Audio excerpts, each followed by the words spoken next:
બ્રિજમાં આગળ વાત કરીએ તો રાજકોટમાં આંખ ઉઘાડતો અંધશ્રદ્ધાનો એક કિસ્સો પ્રકાશમાં આવ્યો છે। પતિના અવસાન બાદ વિધવાનું મુંડન કરાવતા ફરિયાદ નોંધાવવામાં આવી છે। બળજબરી મુંડન કરાવતા સાસરિયા સામે ફરિયાદ કરવામાં આવી છે। સાસુ અને નણંદે બળજબરીથી મુંડન કરાવ્યાનો આરોપ લગાવવામાં આવ્યો છે। મુંડન નહીં કરાવે તો પતિની આત્માને શાંતિ નહીં મળે તેવો દાવો કર્યો અને મૃતકને કેન્સર હોવા છતાં પણ પરિવાર અંધશ્રદ્ધામાં ભરાયો હતો। કેન્સરની દવા અને ટ્રીટમેન્ટ બંધ કરાવી દીધી હોવાનો પણ આક્ષેપ કરવામાં આવ્યો। જે પ્રમાણે આ સમગ્ર અત્યારે કિસ્સો પ્રકાશમાં આવ્યો છે। 21મી સદીમાં પણ આવા અંધશ્રદ્ધાના સતત કિસ્સાઓ સામે આવી રહ્યા છે। તો રાજકોટથી આ સમાચાર સામે આવ્યા, જ્યાં પતિના અવસાન બાદ વિધવાનું મુંડન કરાવતા ફરિયાદ હાલ તો દાખલ કરવામાં આવી છે। બળજબરીપૂર્વક મુંડન કરાવતા સાસરિયા સામે ફરિયાદ દાખલ કરવામાં આવી છે। તો બીજી તરફ જે પ્રમાણે અનેક આરોપો પણ લગાવવામાં આવ્યા છે। વધુ માહિતી સાથે સંવાદદાતા રવિ મોટવાણી જોડાયા છે। રવિ, શું સમગ્ર આ ઘટના બની છે? અનેક આક્ષેપો પણ કરવામાં આવ્યા। આવી રીતે મુંડન કરાવવું અંધશ્રદ્ધાને વધુ આગળ લઈ જતા હોય તે પ્રમાણેનો આ કિસ્સો બન્યો છે। જી જરૂરથી જણાવી દઉં, રાજકોટના ધોરાજી તાલુકાની આ ઘટના છે। લગભગ 6 મહિના પહેલા એક યુવકનું મોત થયું હતું, ત્યારે તેની પત્ની છે, તેની પત્નીની નણંદ અને સાસુ દ્વારા તેને મુંડન ત્રીજે દિવસે મુંડન કરાવવાનો આદેશ કરવામાં આવ્યો હતો। ત્યારે પરિણીતાએ તેનો વિરોધ કર્યો તો કહ્યું કે તારા પતિની આત્માને શાંતિ નહીં મળે, તો તેને ના છૂટકે આ મુંડન કરાવ્યું હતું। અને આ મામલે તે જ્યારે પોતાના પિતા સાથે વાત કરવા માંગતી હતી તો તે પણ ન કરવા દીધી હતી અને દબાણપૂર્વક આ મુંડન કરાવવામાં આવ્યું છે। ખરેખર અત્યારે 21મી સદીનો યુગ છે અને નારી સશક્તિકરણની આપણે વાતો કરી રહ્યા છીએ, ત્યારે આવી ઘટના ખરેખર ચોંકાવનારી છે। આ મામલે આ મહિલા દ્વારા તે પોલીસ મથકમાં અરજી પણ આપવામાં આવી છે અને ખરેખર અંધશ્રદ્ધા દૂર થવી જોઈએ તેવી તેમણે પણ માંગ કરી છે। બિલકુલ, આભાર સમગ્ર માહિતી સાથે જોડાવા બદલ। તો જે પ્રમાણે આ સમગ્ર ઘટના બની છે અને આવા પ્રકારની ઘટનાઓ સતત સામે આવતી હોય છે, અંધશ્રદ્ધાના કિસ્સાઓ વચ્ચે વધુ એક ચોંકાવનારી આ ઘટના। રાજકોટના ધોરાજીમાં એક ચોંકાવનારો કિસ્સો સામે આવ્યો છે। પતિના અવસાન બાદ પત્નીનું મુંડન કરવામાં આવ્યું છે। પત્ની આપણી સાથે છે, તેમની સાથે જ વાત કરવાનો પ્રયાસ છે। શું બેન, આખી ઘટના શું બની હતી ત્યારે?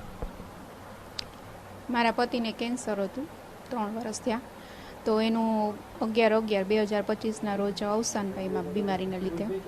અને ત્યાર પછી જે વિધિ આપણે સુવારાની કરવામાં આવે તો ત્યારે બળજબરીપૂર્વક મારા સાસુ અને મારા નણંદે મારું વાળ ઉતરાવી લીધા અને ભૂવાના અને આન તેને એવી રીતના જોરાવાનું બહુ જ બધું હતું।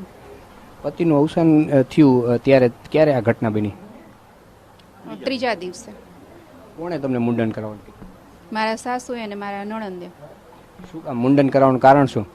મુંડન કરાવવાનું કારણ એ કે તારા પતિ પાછળ જે કંઈ આપણે વિધિ કરી એ વિધિ કે પહોંચશે નહીં એમ કેવડાવીને બળજબરીપૂર્વક મુંડન કરાવી નાખ્યું। આજનું 21મી સદીનું યુગ છે, આવું આવ્યું કોઈ દિવસ? મેં તો ક્યારેય જોયું નથી ને સાંભળ્યું પણ નથી। શું માંગ છે તમારી? તમે કઈ પોલીસમાં અરજી કે ફરિયાદ કરી? પોલીસમાં તો મેં ફરિયાદ કરેલી જ છે। માંગ એટલી કે આવી અંધશ્રદ્ધા ક્યારેય ફેલાવતી અટકે એમ। તમારો લગ્નગાળો કેવડો હતો બેન? તમારો લગ્નગાળો કેવડો હતો? 11 વર્ષ। સંતાનમાં એક બાબો ને એક બેબી છે। 11 વર્ષનો બાબો છે ને 4 વર્ષની બેબી છે। એ ક્યાં રહે છે? એ મારી પાસે જ છે। હવે એ લોકો તમારી સાથે કઈ સંપર્ક કરે છે કે નહીં? નહીં, અત્યાર સુધી તો શરૂઆતમાં 2-3 મહિના સુધી સંપર્ક કર્યો, પછી ત્યાર પછી કે તમે શું કરો છો, છોકરાઓ શું કરે છે, કેવી રીતે જીવો છો, તો કોઈ પણ જાતનો સંપર્ક નથી કરતા હવે। જે દીકરી સાથે અન્ય બન્યો તેના પિતા પણ આપણી છે, શું કહેશો? ઘટના શું બની હતી, શું તમને કેવી રીતના ખબર પડી? એ તો અમે તો ત્યાં ખરખરે ગયા ને ત્યારે ખબર પડી, અને માથે લુગડું બાંધ્યું હતું ને ત્યારે પછી પૂછ બોલાવી, પછી રોવા માંડી કે મારે મુંડન કરાવી નાખ્યું। તારે અમને ફોન કરવો જોઈએ ને, એ કે ફોન ન કરવા દીધો, એ તારા પપ્પાને ન પૂછવાનું હોય કે આમાં અમે કંઈ જ કરવાનું હોય તારે મુંડન કરાવી નાખ્યું। પછી આપણો મગજ તો છટકી ગયો, પણ કરવું શું પછી? ત્યાં એ ટાઈમે એટલું માણસો હોય, બેસણું હતું, 400-500 માણસ હતા, એમાં કેમ પછી આપણે બગાડવું એમ? અને અમે વે આવ્યા, પછી એને કીધું તો એ કે અમારી ભૂલ થઈ ગઈ। આ ભૂલ થઈ ગઈ તો હવે થોડા વાળ પાછા આવી જાય? એ કે અમારી ભૂલ થઈ ગઈ, તમે જેમ સમજો એમ, બીજું હું કીધું। અત્યારે મારા ભાભી 50 વર્ષ 60 વર્ષે મારા ભાઈ ગુજરી 70 વર્ષે, તોય મારા ભાભીએ કંઈ ન કરાવ્યું। અત્યારે આ સમયમાં છે જ નહીં ને, આવું થોડું સતી પ્રથા હે કાંઈ, હવે આવું બધું કર્યું। પછી શું માંગ છે અમારી માંગ તો આ છોકરા જે બે છે ને એના માટે કીધું પૈસા દો। ત્યાં 2 કરોડની મિલકત છે એની પાસે, બેયને 20-20 લાખ રૂપિયા મૂકી દો, આ દીકરીને જે દાગીના ચડાવ્યો હોય એ દાગીના દઈ દો, એને કાંઈ દેવું નથી, એ કાંઈ નથી દેવું. જમાઈને નામે ગાડી 4 વ્હીલ છે, બુલેટ છે, એક એક્ટિવા છે, એ બધું લઈ લીધું છે, સમજી, કાંઈ દેવું નથી એને. આ હતા જે પીડિત મહિલા છે તેણે પોતાની આપવીતી જણાવી અને આવા 21મી સદીના યુગમાં જે અંધશ્રદ્ધાનો કિસ્સો જોવા મળે છે ખરેખર લોકોને ચોંકાવનારો છે. કેમેરામેન રવિ ચાવડા સાથે રવિ મોટવાણી, TV13 રાજકોટ.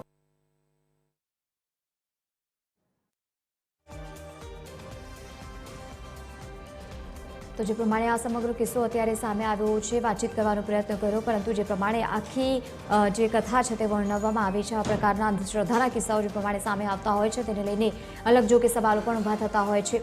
કેન્સરની ટ્રીટમેન્ટ કરવાને બદલે જે પ્રમાણે આખી વાત તેમના પત્ની તરફથી કરવામાં આવી છે, રાજકોટમાં આ ઘટના બનતાની સાથે જ હવે અનેક સવાલો પણ ખાસ કરીને ઊભા થઈ રહ્યા છે કે બળજબરી એક તો મુંડન કરાવવામાં આવ્યું અને બીજી તરફ અલગ અલગ આરોપો પણ જે પ્રમાણે લગાવવામાં આવ્યા છે. ખાસ કરીને સાસુ અને નણંદ પર બળજબરીથી મુંડન કરાવ્યા હોવાનો આ આરોપ કરવામાં આવ્યો છે અને મુંડન નહીં કરાવે તો પતિની આત્માને શાંતિ નહીં મળે તે પ્રમાણેનો અહીંયા દાવો કરવામાં આવે છે.